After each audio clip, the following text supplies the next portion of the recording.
what's going on, you guys? Nick here with Nick Strength and Power. I've got a couple of interesting stories for you guys today. The first story that I've got for you guys today, the latest physique update from Stephane Matal, a.k.a. Stephane NFC, a.k.a. Mr. Unchained. At this point, he's about a week and a half out from his open debut at the Tsunami Pro in France. That's going to be September 27th, so a little under 2 weeks, a little over a week and a half. That's the next show that we have on the menu as far as open bodybuilding goes. And then a couple weeks after that, I guess a week after the Olympia, you've got the British Grand Prix, which is the next big open show. But the next show that we're really looking forward to is this Tsunami Nutrition Pro, where we're going to be seeing him make his open debut. And I would say until we learned about Urs Kalasinski and now Keone Pearson, Urs with his insanely successful open debut, and now Keone, probably one of the most anticipated open debuts. I would say prior to those two guys, Stephane has been one of the most anticipated open debuts that we've been waiting for a while. He's coming over from Classic Physique, as you can see in these updates, a very, very aesthetic physique for an open bodybuilder. Similar to Urs, I believe he's 30 to 40 pounds heavier in these videos than he was for his stage weight in Classic Physique, which I know that he struggled with, and he's absolutely peeled to the bone in these updates. You look at those deep striations in the chest. He's got a crazy Christmas tree going on in his back. He's very obviously in incredible shape. He's very obviously significantly bigger than he was in Classic while maintaining that Classic shape, that taper, that small waist, and he's got these big, round 3D muscle bellies. You can tell that size has been productively added. So he's got a couple of similarities and a couple of differences from what Urs did. I think the similarity is that we can expect to see him peeled at this show.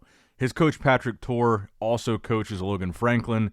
You've seen the type of condition that Patrick has been bringing Logan in, and you see the type of condition that you're looking at from Stephane here. I think he's going to be absolutely peeled, very similar to what we saw from Urs. Now, a couple key differences. While they were both in Classic Physique, Stephane qualified for the Olympia, the Classic Physique Olympia, twice and was unable to compete both times. Urs Kalasinski, obviously, he competed multiple times at the Olympia, and he was a top 3 guy multiple times at the Olympia. He was, effectively the best of the best in Classic Physique. We didn't really get to see that from Stephane. But I think the biggest key difference is that Stephane took, I think even maybe over a year off to specifically have an off season, put on size, and really planned out this open debut way in advance. And that's why we've been looking forward to it for so long.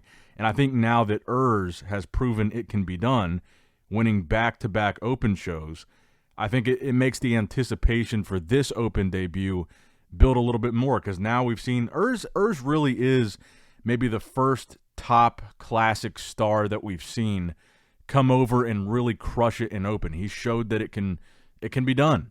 And I think that Stephane is going to surprise a lot of people. I don't really know who's going to show up for this France show, because that would be 2 weeks out from the Olympia, I believe. The 27th of September would be about 2 weeks out, or I guess maybe exactly 2 weeks out from the Olympia. So I don't know how many top open guys or like bigger name open guys you're going to see do that show. And I don't know how stiff his competition is going to be. Like I said before, I really hope that we see Quint Beastwood continue to compete and maybe try to get that early qualification for 2026. But as far as the lineup for France, I don't know how deep it's going to be. But I do think that you're going to see Stephane surprise a lot of people. And I think with what we saw from Urs recently, I think Urs kind of raised the bar for what a Classic Physique guy can be expected to achieve in open. And I'm very, very excited to see this open debut. Looking at the condition he's in, it's very impressive. Personally, I really like to see guys that are in this kind of shape where they have that crazy detail in the chest. I feel like now you don't really see it as much. You don't see guys with like a crazy separated chest like this. You talk about Derek Lunsford, you talk about Samson Dauda. You don't see this type of detail in their chest like you're seeing from Stephane. That's just one of the things that I personally really like about his physique. And I think one conversation with what Urs has done that has really been started is the legitimacy of, or maybe the necessity of, these weight limits, because Urs kind of proved that they do hold people's physiques back.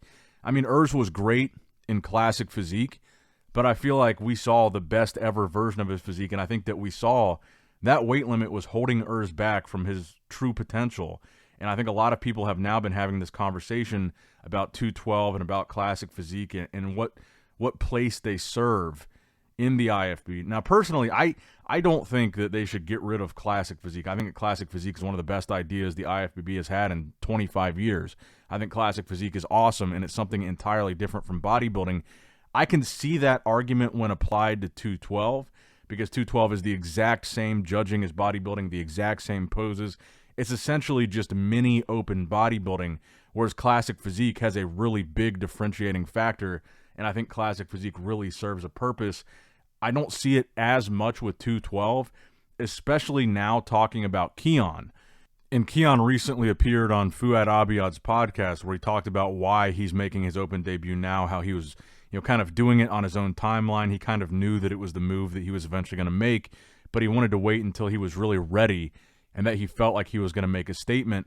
And he feels like with the progress that he's made this past year, that after the Olympia, at the Prague show where he's making his open debut, he's going to make a serious statement. And it probably won't come as a surprise to you guys that I think that's 100% what's going to happen. I think people are going to be shocked with what Keone is able to do in open because, again, it's a little different than classic with 212. We've seen these 212 success stories multiple times before.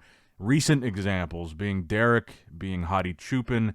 I think Keone is going to have similar success. And I think a big reason why you see that coming from 212 more than classic physique is because of that fact that it's the same judging. It's the same criteria. I mean, 212 is just essentially miniature open bodybuilding that's restricted by a weight limit. Same poses, same judging, same everything.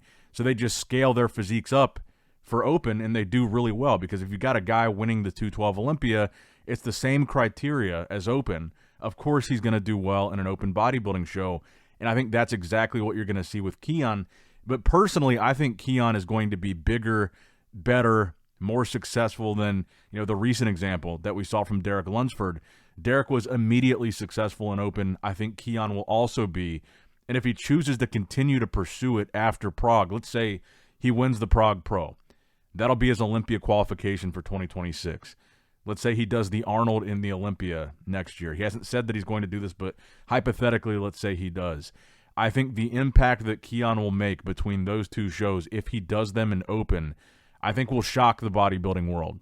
And I think even considering the fact that Keone will be fresh off of the 212 Olympia, meaning he hasn't really focused on or given a dedicated offseason to putting on size for open, I think Keone can go straight from that 212 Olympia into an open show with that smaller physique without putting on that size in the offseason.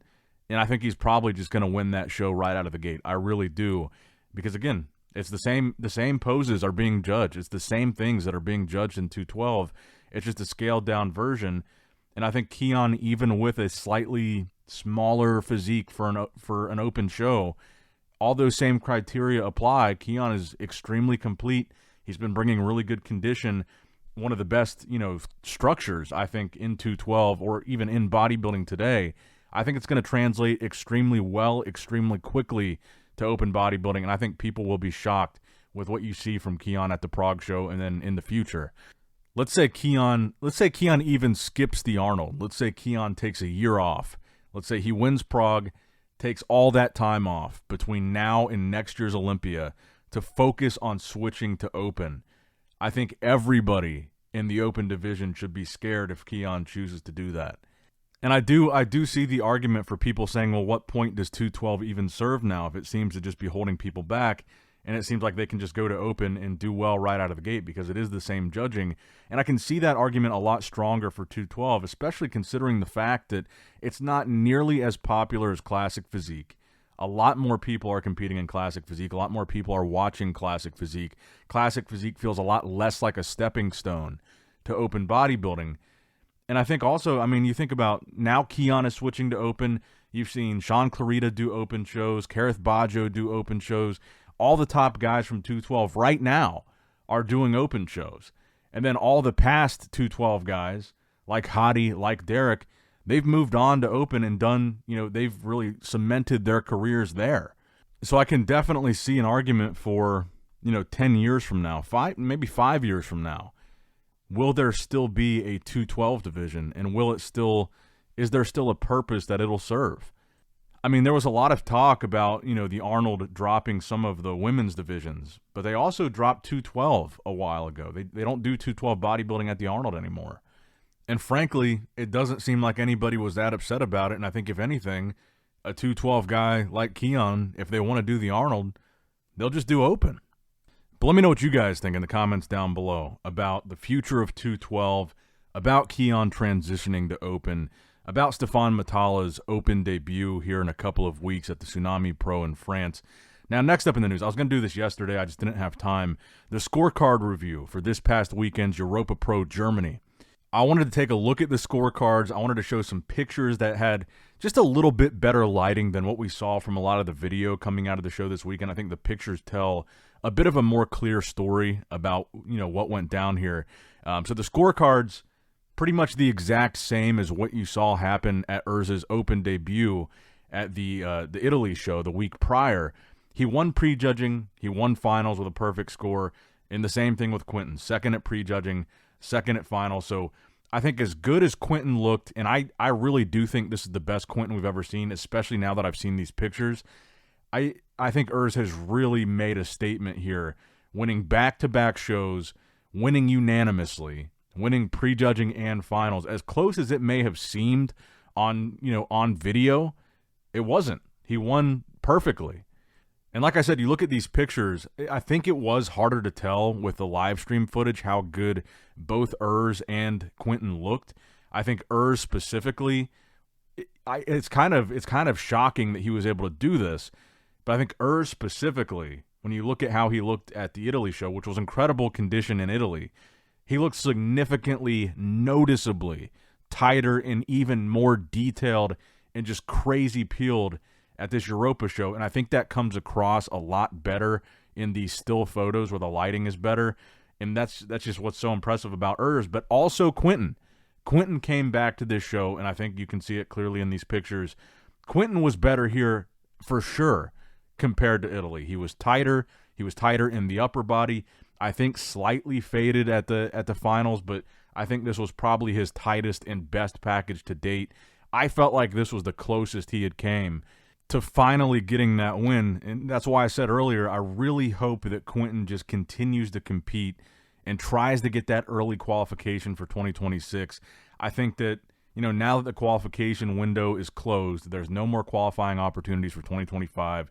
I think now that we're getting really close to the Olympia, you're not going to see a lot of these top guys probably show up to the France show, and I think that's probably, if Quentin does that show, I think that's probably his best chance at getting the Olympia qualification for next year and getting it early and giving him time to take a whole year to focus on that Olympia prep. Because I don't know if because he's been competing in Europe these past few weeks and he was staying with Samson in the UK for like a month, I don't know if he's just going to continue to stay over in Europe and just wait it out till this France show, because France is right over there too. But man, I just really hope that he does, because Quentin has been so fun to watch this season. And I think that, this story with Urz has really surpassed and kind of overshadowed how good Quentin really looked at these past two shows.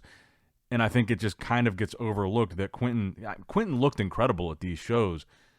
It's just that the Urz thing, I feel like, really kind of overshadowed him. But let me know what you guys think in the comments below about the results of these scorecards. And I'm interested to see the discussion.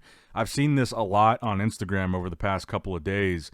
The discussion about predictions for Urz at the Olympia this year. I'm very curious to read in the comments of this video. And I was reading on the comments of the last one, some people talking about it. Urz at the Olympia this year. Where does he place? Does he make the top 10? Does he make first call out top 6? Is he outside of the top 10? What do you guys think? And actually, I guess the final story for today's video is going into this Tsunami Pro at the end of the month. One guy that we did just find out is also competing in that show and will be competing against Stephane Matal, a bit of a mass monster, not necessarily known for conditioning. Hassan Mostafa will be doing that show.